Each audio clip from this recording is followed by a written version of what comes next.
Welcome back to the Art and Skill of Coaching, where I teach you how to coach. So a lot of coaches really try to motivate their clients, and that's actually the problem. They try to be inspiring and positive and energetic with all these motivational pep talks, but real motivation doesn't come from the outside. And today I'm going to teach you how to actually create motivation that lasts using a psychology-backed process that I call internal discrepancy. I think this is one of the missing keys in a lot of coaching, and I'm going to teach you exactly how to do it. And the key is to elicit, not insert motivation. And that is the key to actually creating motivation that lasts.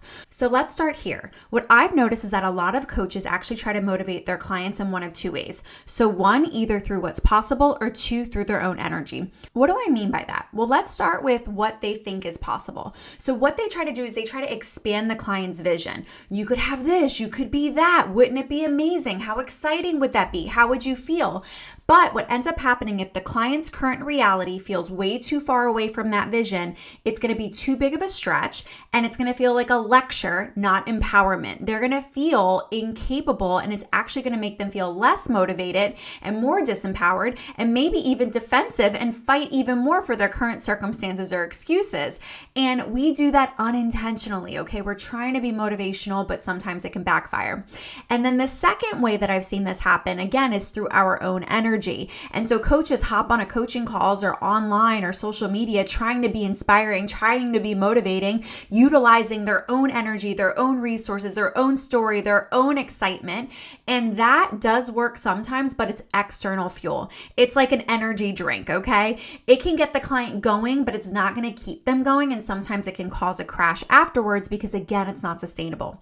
Neither approach works because they're outside in. What actually motivates people is intrinsic, not external. Everything we chase externally, success, love, health, money, body configuration, ultimately because of how we want to feel about ourselves on the inside. So when a coach tries to insert motivation, it might feel good in the moment, but it's not going to create lasting change because it's not anchored in the client's own values or their own identity. And coaching that creates real transformation has to move, and I said this before and I'm going to keep saying it throughout this episode, from inserting motivation to skillfully eliciting it. And that happens through creating internal discrepancy. So let me break down what that actually is. Internal discrepancy, how I define it, is the gap between who we want to be, our authentic selves, our core values, what we're striving towards, and what we're currently doing, okay, our actual behavior. And when that gap becomes visible and emotionally felt, that is when motivation will naturally emerge for most clients through the discomfort. Why? Because humans are actually wired to reduce discomfort, and we're naturally motivated to align our actions with who we believe or desire ourselves to be. And this is supported by the self-discrepancy theory from the 80s, the self-determination theory from the 80s. These are two cornerstone psychological frameworks showing that motivation increases when actions actually align with our internalized values versus chasing external rewards or pressures. So let me break down how I actually teach our coaches inside of ASC, the Art and Skill of Coaching, our coach training program, how to create internal discrepancy. So step one, if you're taking notes, you want to write this down. You want to clarify core values. Really take the time to identify your client's authentic values, not what they think they should care about or what their career tells them to care about or what their spouse tells them to care about. What is actually truly meaningful to them? Ideally, you should already have this information handy from your consultation, your onboarding paperwork, at least your first session, but if not, it's okay. It's never too late to ask. You can always ask questions like, what matters to you about reaching this goal? Or why is this important to you personally? You want to make sure that you go deep enough that you understand what emotional or identity level need this goal is going to meet for the client. Once you have at least 1 to 5 core values, step 2 is you want to identify current behavior.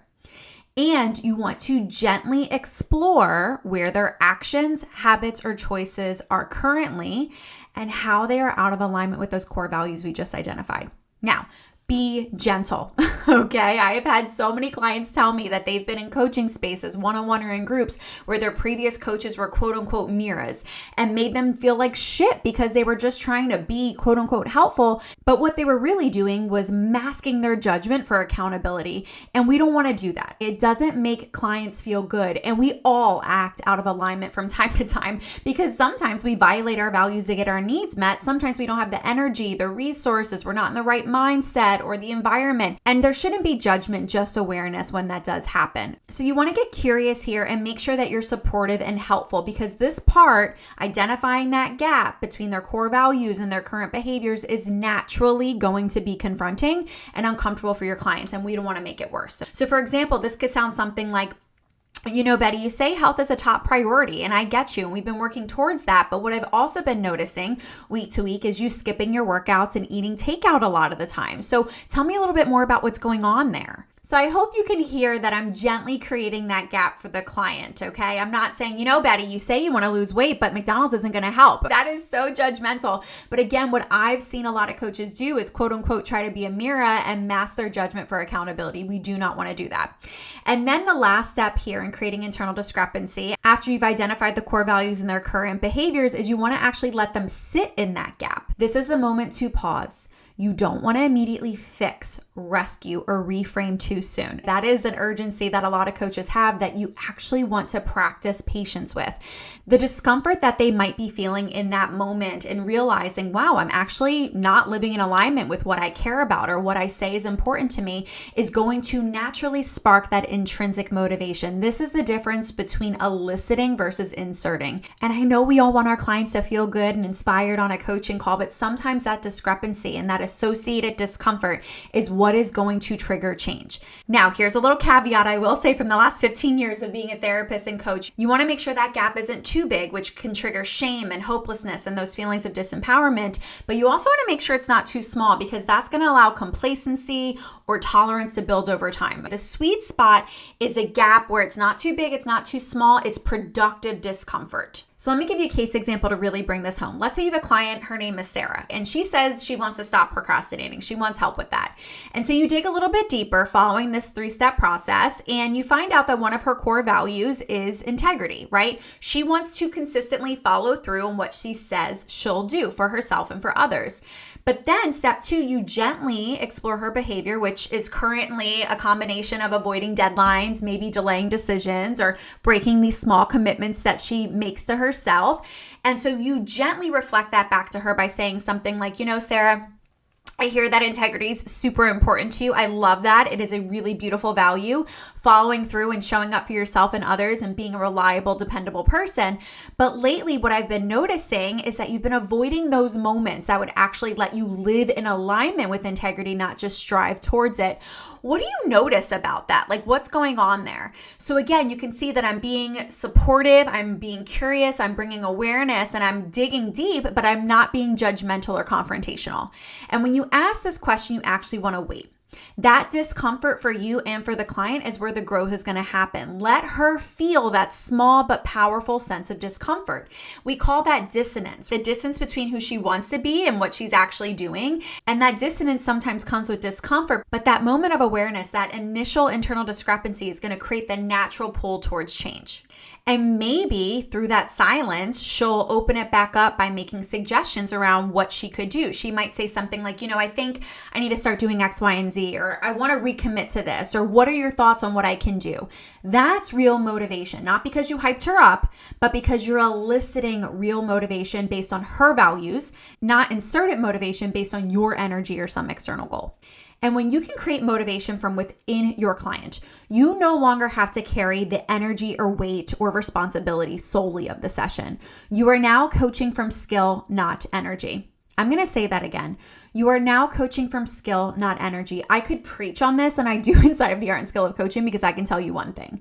I've been a therapist and coach for about 15 years. And I have had to do therapy sessions the morning I caught my boyfriend of 8 years cheating on me. I've had to hop on coaching calls in the hospital while my dad is in a surgery. And I can still coach effectively despite my energy being low, because I have the tools to coach. I'm not dependent on how I'm feeling that day. It is a skill set. Okay, I'm off my soapbox, but when you can create motivation from within your client and utilize these skill sets of eliciting versus inserting, they then can share that responsibility, if not take ownership of the change agenda for that session, because now it becomes deeply important to them. And they're more likely to sustain that change because it's aligned with who they are, not with who you want or need them to be. And this is the kind of coaching that creates lifelong transformation for clients, not just temporary inspiration or compliance. So if you want to learn a coach at this level to use evidence-based based techniques like internal discrepancy, then I definitely encourage you to check out the Art and Skill of Coaching. This is my advanced coach training program. It's for newer or already certified and experienced coaches because we go beyond the basics. It is a 6-month comprehensive training where you are actually going to learn the science, psychology, and tangible tools behind great coaching so that you can move beyond that surface level motivation or sharing your story and actually have the skill sets to create deep, sustainable change for your clients. You can find the link in the show notes to learn more. There's also a link to join the waitlist for our upcoming class, and dates are being announced for that soon, so definitely hop on there.